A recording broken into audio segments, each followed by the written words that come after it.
Hello everyone and welcome back to my channel. It's been such a long time that I've done like a sit down chit chat video, and I really can't believe that I've come to this point in my training.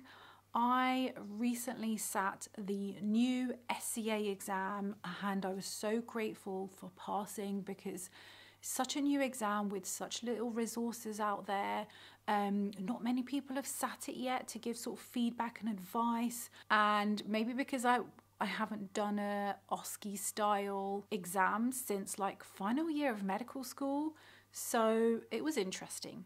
But I am here on the other end and I wanted to share all my advice and all the resources that I used that helped me pass the exam.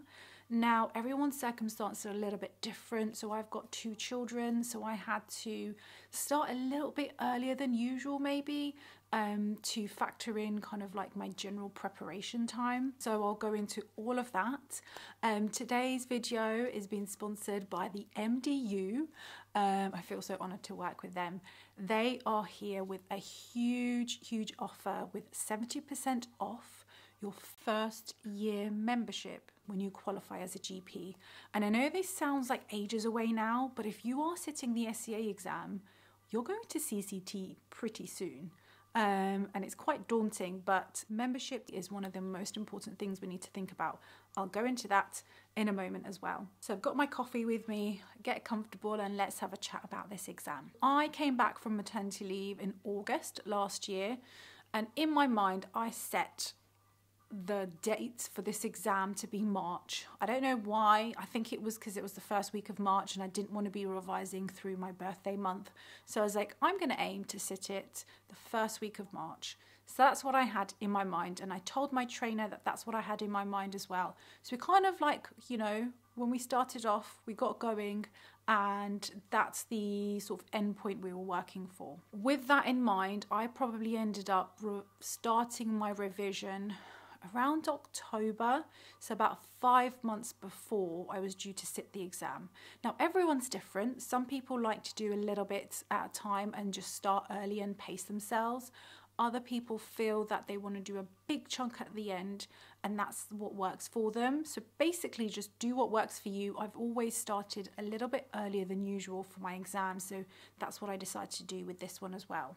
Okay, so the next thing that you want to do is find somebody that is on your wavelength, that has the same work ethic as you, that is probably sitting the exam, either the same sitting or sort of just a little bit before or after, so that you can revise together. There is only so much you can do by reading books and guidelines and so on. It's really all about that role play.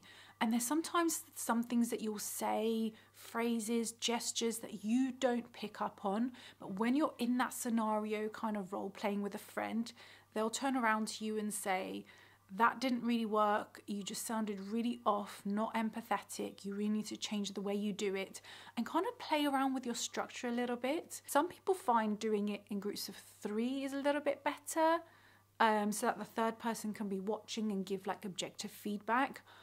I just felt like I got on so well with the person that I was revising with that I didn't want to involve a third person, and it's sometimes difficult to have everybody on the same schedule, so like making sure that all 3 of you are available to do revision. So I was just like, I'm just going to stick to the 2 of us, and that worked quite well.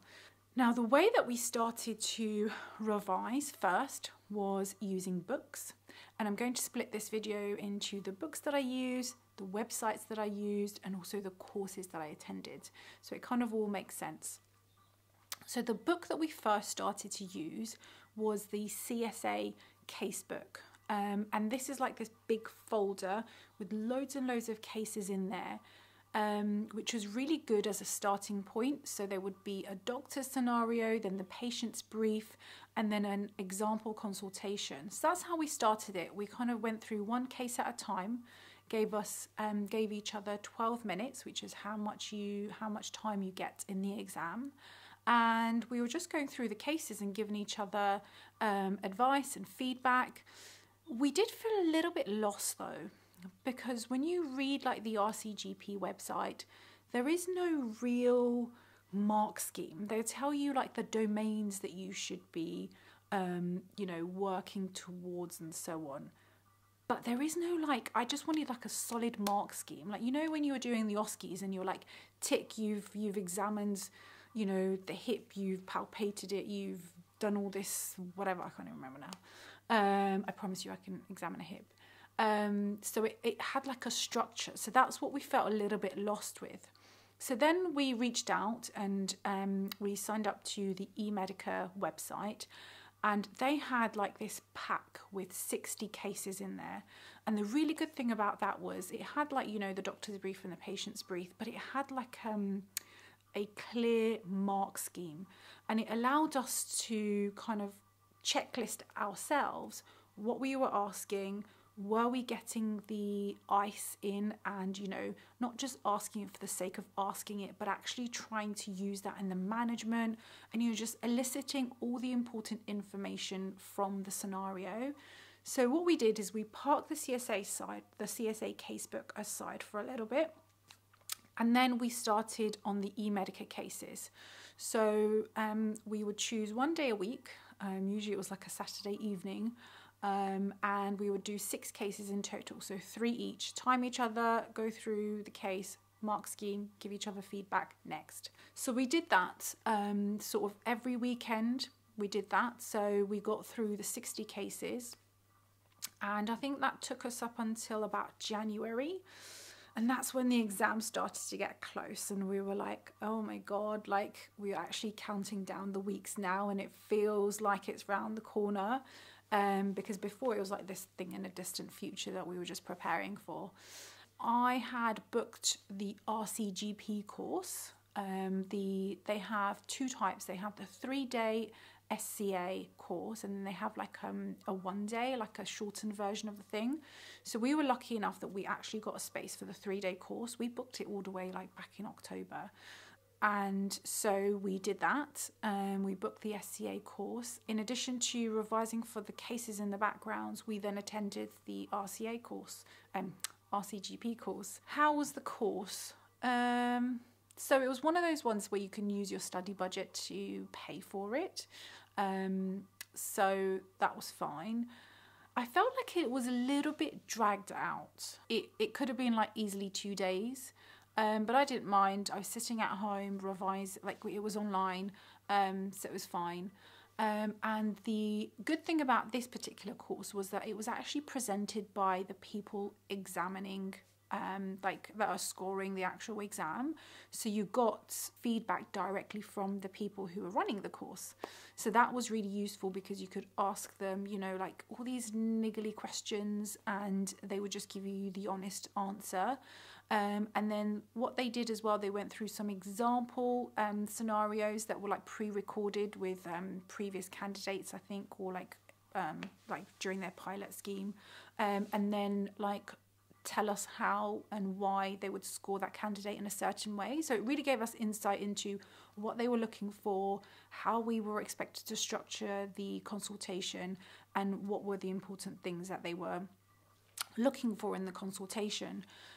And then on the second day of the course, this was the interesting bit, we had the opportunity to do 3 stations with actors. So it would be like a simulation of the actual exam. You'd get your brief, read it for like 3 minutes, I think, and then you'd have 12 minutes with the patient, with the examiner in the background, and you weren't allowed to know how you did until the next day.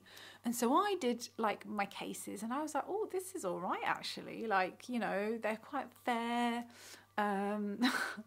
Like I think I did all right, like I had a really good structure, I finished in good time. And then the next day I got my score, and they were like, yeah, you had really good interpersonal skills and your history taking was good, but you failed all of your management plans. And I was like really stressed. Like I think I was literally holding back the tears as the lady was like giving me this feedback, because I was like, I have 4 weeks to go until I sit this exam. Like, how could I be failing my managements at this point in the scenarios where I actually reflected back on and I thought I did well? So that actually really scared me. I thought that maybe I wasn't actually prepared, and me and my friend were like, should we postpone the exam because like this isn't really great feedback? But they were telling us that, you know, it's really important that you've got the interpersonal skills and the history taking part like under your belt, and that's good, and the management you just need to brush up on. And I was aware that I wanted to do like a little overview revision of all the different conditions and their management, so I had like a clear plan for everything in my mind, and I hadn't done that yet. So I was like, fine, what I'm going to do is from this point onwards until my exam, I'm going to focus on my management. I'm going to read up on all of the common scenarios that come up and really know, you know, what are the conservative management plans, what are the medical, you know, management plans, the surgical options, you know, like everything. I was like, this is what I'm going to focus on. So that's the point where we kind of started to slow down a little bit with the role play that we were doing with my friend, and kind of went away in our own like bubbles and were just doing bookwork. And the book that I found quite helpful was the CSA scenarios for the RCGP. Now these are all like tailored around the CSA. I'm not aware of any books that have been published for the SCA yet. But yeah, so it had it had this 1 page or 2 pages on just one topic. So like gout, common symptoms, the risk factors, the red flags you should be looking for, and how you manage and then like follow up on long term and everything. So it was a really good way of kind of like consolidating all of the information that I needed to know. So that's basically what I did for a couple of weeks. With the Biomedical cases as well, you get like a little checklist.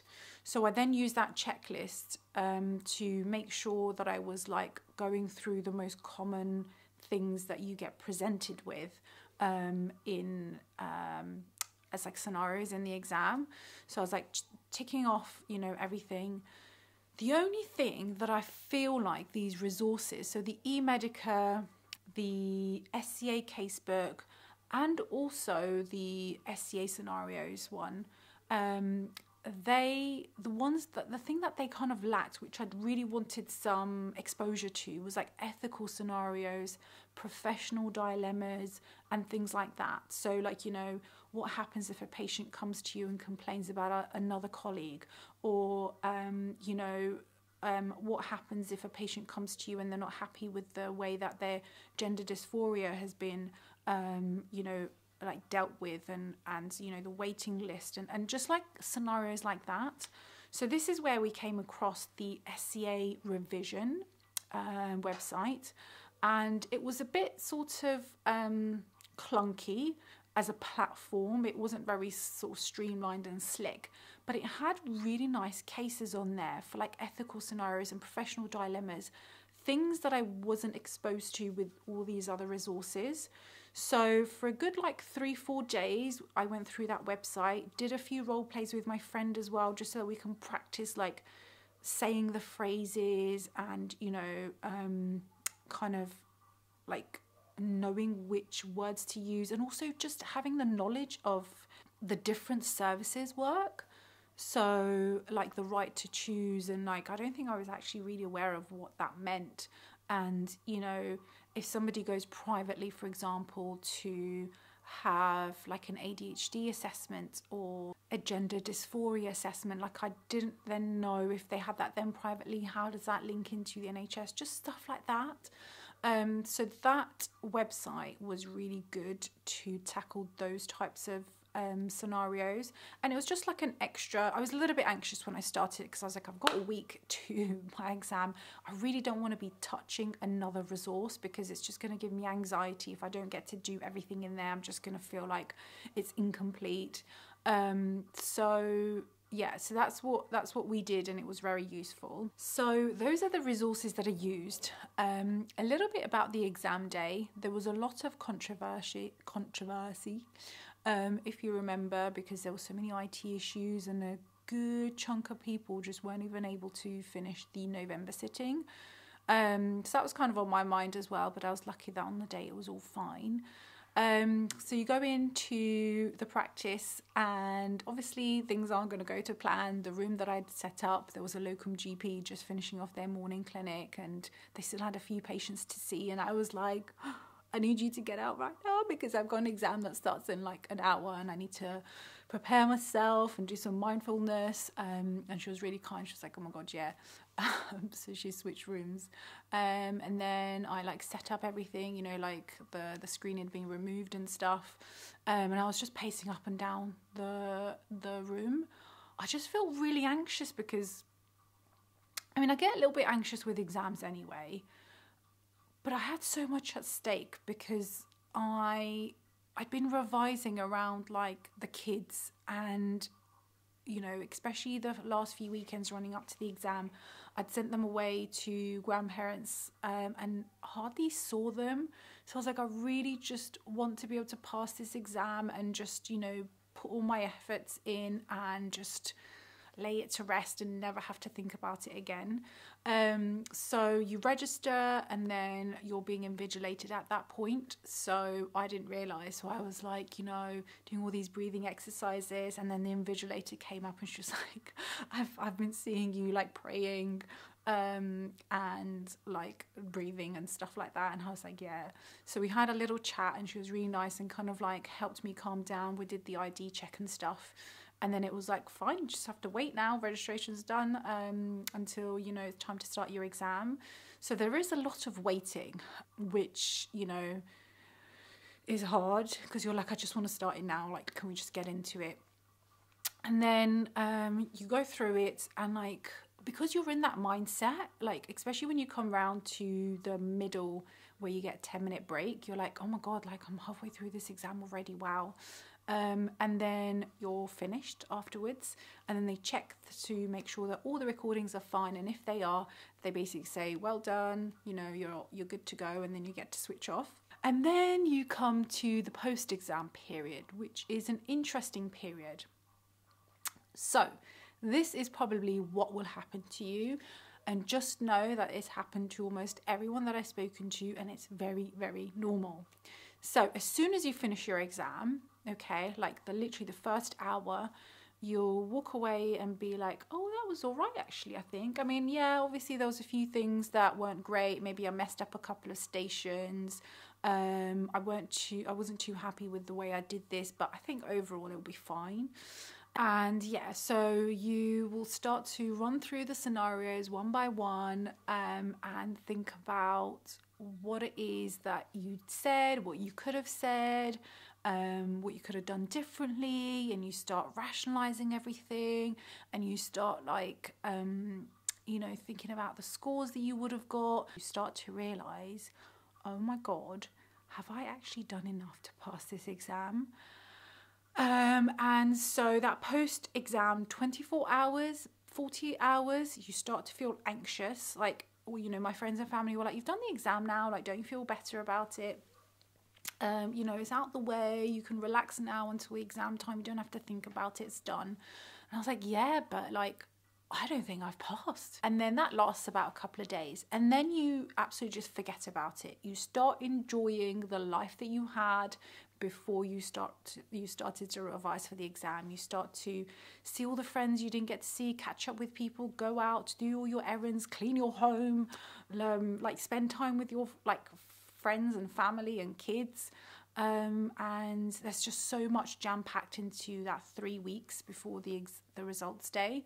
The week running up to the results day, everyone will be like, oh my God, when's your results coming out? Is it today? Is it tomorrow? Is it Thursday? Is it Friday? And you'll end up telling everyone in the practice at home, your family, friends, even the postman, about your exam results day. And then that day will come. 4:59, I hit 5, I refreshed, and my exam results came up and I passed. And there was just like such a huge relief, and I was like, wow, like it feels like that I've been revising for this exam forever, and it's done. I'm done. Like, this is my last mandatory exam. I am done. And you will experience this as well, I promise.